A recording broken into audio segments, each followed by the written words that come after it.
The wind raced across the wide Wyoming plains with a sharp bite that felt more like a warning than weather. It hissed through the tall grass and rattled the loose boards on the little cabin, sitting alone on 40 acres of stubborn land. Inside that cabin lived a young woman named Rosalyn Hayes, a widow at 26, with a baby due in just 2 months and no one left to help her. That late afternoon, she stood on her porch, staring at the faraway mountains while the sun bled deep red behind them. The sky looked beautiful, the kind that might have brought her peace in another lifetime, but not now. Not since she had buried her husband, Thomas, 6 months earlier. Fever had taken him fast, leaving her with debts she couldn't pay and dreams she couldn't carry alone. She touched her swollen belly, feeling the small kicks beneath her hand. "Easy now," she whispered. "I'll figure things out, I promise." But she didn't know how. She barely had enough food to make a thin soup. The well pump kept sticking.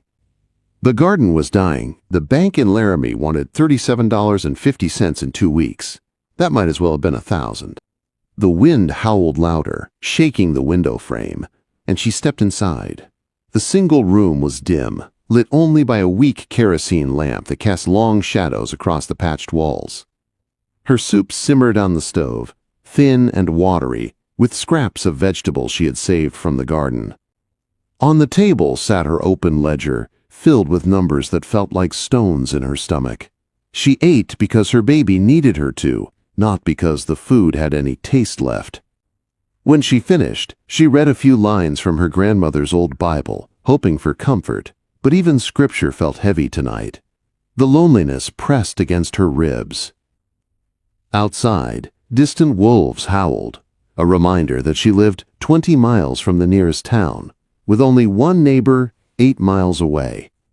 She slept light these days, always listening for trouble. The frontier was no place to be weak. The next afternoon, clouds rolled in from the north, thick and dark. Rosalyn had just returned from checking the snares along the creek, empty again, when she heard something unusual, a sound that didn't belong to the wind. A horse, a tired one. She froze on her porch, one hand dropping to her belly, the other reaching for Thomas's rifle leaning by the door. He had insisted she learn to shoot, and she was grateful now. The horse came limping into view, a tall black stallion sweating and stumbling, and on its back slumped a man. His coat was fine. Too fine for a poor traveler, and it was stained dark with blood. The stallion reached her creek and stopped, sides shaking with exhaustion. The rider tried to get down but fell hard to the ground, rolling onto his stomach and not moving. Fear shot through her. This could be an outlaw, a murderer, a man running from a fight he started himself. Fine clothes did not mean a clean soul. But then she heard a low groan, a sound full of pain and defeat. Her grandmother's voice rose in her memory, like a soft lantern glow. "When someone needs help, my child, we help. That is what makes us human." Still gripping the rifle, she approached slowly. The rider lay face down, his breathing ragged. Up close, she saw the truth of it. The blood soaking his shirt, the pale skin, the way his fingers clawed weakly at the dirt. "Sir," she said firmly, keeping distance, "can you hear me?" He turned his head with effort. His beard was neat but dusty. His eyes, when they finally focused on her, were sharp blue but dimmed with pain. "Water," he whispered, "please." Suspicion wrestled with kindness inside her chest. This could be a trap. He could have others hiding in the grass. But something deep in his eyes, something tired and honest, broke through her fear. "I'll get you some," she said. She rushed to her cabin and returned with a tin cup of cold water. Kneeling beside him, she helped him drink. He swallowed greedily, some of the water spilling down his chin. "Thank you," he rasped. I'm sorry to trouble you." "You're hurt bad," she said. "Can you stand?" He gave her a faint smile. "Doubt it." With great effort, she helped him onto his back. The movement made him cry out, and she saw the bullet wound in his side. Angry red, swollen, infected. "Shot 3 days ago," he muttered. "Been running ever since." "For what?" He gave a shaky laugh. "For my life." Against reason and fear, Rosalyn made her decision. She couldn't leave him to die on the creek bank like an animal. "We're getting you inside." It took nearly an hour of slow crawling, both of them fighting exhaustion, but she managed to get him to her bed. He collapsed onto the old quilt, breathing in short gasps. She cleaned the wound with water and the last of her whiskey. His jaw tightened, but he didn't cry out. "What's your name?" she asked. "Benjamin," he whispered. "Benjamin Caldwell." The cloth fell from her hand. Her heart stopped. She knew that name. Everyone in Wyoming knew that name. But she couldn't speak. She couldn't breathe. Because she had just pulled into her cabin the richest, most powerful rancher in the entire territory. A man worth more land than she could imagine. And he was dying. In her bed, and she had no idea what storm she had just brought into her fragile life. The storm clouds pressed low as evening settled over the Wyoming plains, and inside the tiny cabin, Rosalyn Hayes stood frozen beside her bed. Benjamin Caldwell. The Benjamin Caldwell, the man who owned half the territory, the man ranch hands spoke of with a mix of respect and fear, the man whose name could change a town's future with a single decision. And he was lying in her bed, bleeding, fevered, and close to death. She forced her hands to move again, dipping a cloth into cool water and placing it against his burning forehead. His eyes fluttered open, blue and sharp even through the fever. You look frightened," he whispered. "I am," she admitted, her voice trembling. "Men like you don't just fall at the doorsteps of women like me." A ghost of a smile twitched at his lips. Life has a way of ignoring our expectations. He drifted into a faint sleep, and Rosalyn lit her only lamp, careful not to waste too much oil. Outside, the wind rattled the cabin walls like restless hands. She worked quietly, cleaning his wound again, checking his breathing, offering water when he stirred. Hours passed. The fever rose. His breaths grew harder, slower, each one a fight. At one point, he murmured, "I don't want to die alone." The words hit her straight in the heart. She pulled the chair closer and held his hand gently, her thumb brushing his knuckles. "You're not alone," she whispered. Near midnight, he startled awake, reaching weakly toward his coat that lay on a chair. "My papers need to write." "You should rest." "No time," he insisted, voice rough but determined. "Please, help me sit up." She supported him, feeling his body shake with the effort. She placed a board across his lap, set out the ink and pen Thomas had once used, and watched as Benjamin Caldwell began to write with trembling hands. Each stroke took strength he barely had, but he didn't stop. Not until he filled an entire page. When he finished, he folded the paper carefully and pressed it into her hands. "Keep this safe," he whispered, almost begging. "No matter what happens, promise me." Quote, "I promise," she said, even though she didn't understand. His eyes softened. "Good woman." She tucked the paper away in her trunk beneath folded blankets. When she returned to him, he was watching her through half-open eyes. "Heard you tell me your name earlier," he rasped. "Rosalyn Hayes." "That's right. You're alone out here? No husband?" She swallowed hard. "He died 6 months ago." A look of sorrow crossed Benjamin's face. "This land, it takes the best people." "It does." His gaze drifted to her belly. "The child is your hope now."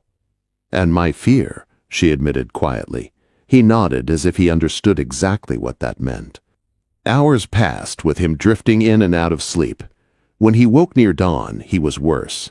Skin cold, breathing shallow, eyes clouded. "Rosalyn." His voice was barely a whisper. "I have no children, no one to carry on. My sister, she would destroy everything I built. She thinks only of money, not people." He paused, gathering the last of his strength. "I want you to take it. Everything. The ranches, the land, the accounts." Quote. Rosalyn stared at him, stunned. "Benjamin, that's impossible. You don't know me." "I know enough," he breathed. "You helped a dying man when you had nothing yourself. That's the kind of heart an empire needs." Her legs weakened, and she sank to her knees beside the bed. "I can't take your life's work. I'm just a widow trying to survive." "You're not just anything," he whispered. "You're the only person I trust right now." She tried to protest again, but he raised a trembling hand. "My will. The paper. You have it. It's legal. Signed in sound mind. Witness it for me." "Benjamin, don't do this." "I already have," he said. "That paper makes you the heir. All of it. The rocking sea. The double diamond. Every ranch I own." Her heart thudded painfully. The richest man in Wyoming, leaving it all to her? A woman who couldn't even keep rabbits out of her garden? Tears blurred her vision. "Why me?" "For mercy," he whispered, "and because you'll protect them." "The ranch hands." "Their families. My people. Evelyn wouldn't." Quote. His eyes were beginning to dull, losing the sharpness they once held. "Listen, the safe," he said, voice close to fading. "At the rocking sea, behind the mountain painting. Combination is March 15th, 31, Margaret's birthday.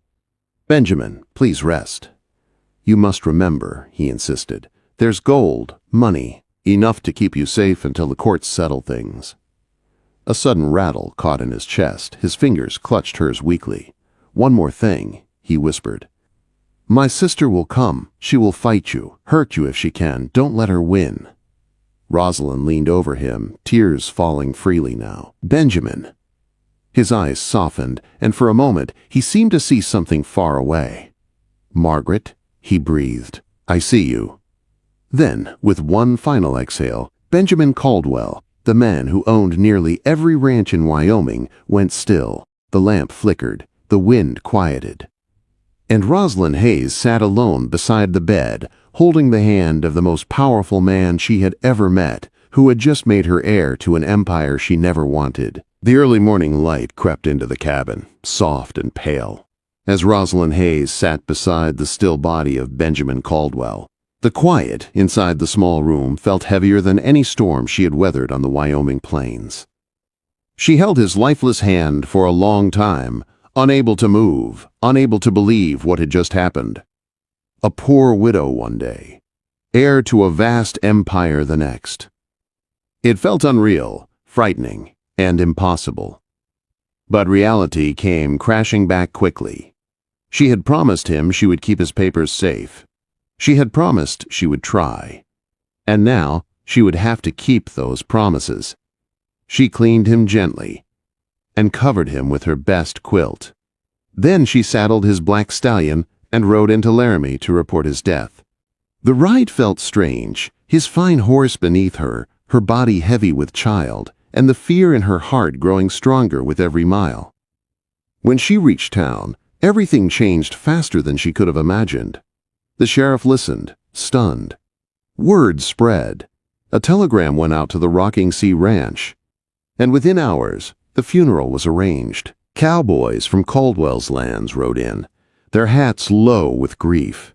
Jake Morrison, the foreman Benjamin had trusted, introduced himself with a firm handshake and respectful quiet. "Ma'am," he said gently, "Mr. Caldwell sent word months ago. If something happened to him, we were to help you, all of us." The words brought tears to her eyes. She needed help more than ever. 3 days later, the quiet funeral ended, and Rosalyn rode back to her cabin alone. But she didn't stay alone for long. Late that afternoon, a sudden cloud of dust rose on the road. Horses, carriages, expensive ones. Rosalyn's heart tightened. She stepped onto her porch and reached for Thomas's rifle. The riders stopped in front of her cabin. 2 black carriages, 6 mounted men, all dressed in matching dark coats. Too fine, too polished, too dangerous. The door of the first carriage opened, and out stepped a tall woman in black silk, her silver hair pinned in a perfect style. Her face was sharp, her eyes cold. Evelyn Caldwell Whitmore, Benjamin's sister. She looked Rosalyn up and down with a sneer. "So you're the little widow who claims my brother left his empire to her?" "Not claims," Rosalyn said, keeping her voice steady. "He did." Evelyn stepped closer to the porch. "Give me the papers, all of them. They belong to the family." "No," Rosalyn said simply. Evelyn stared at her, disbelief turning into fury. "You stupid, simple woman. You're pregnant, alone, and broke. You can't handle this." Hand over the will and I'll give you $500. More money than you've ever seen."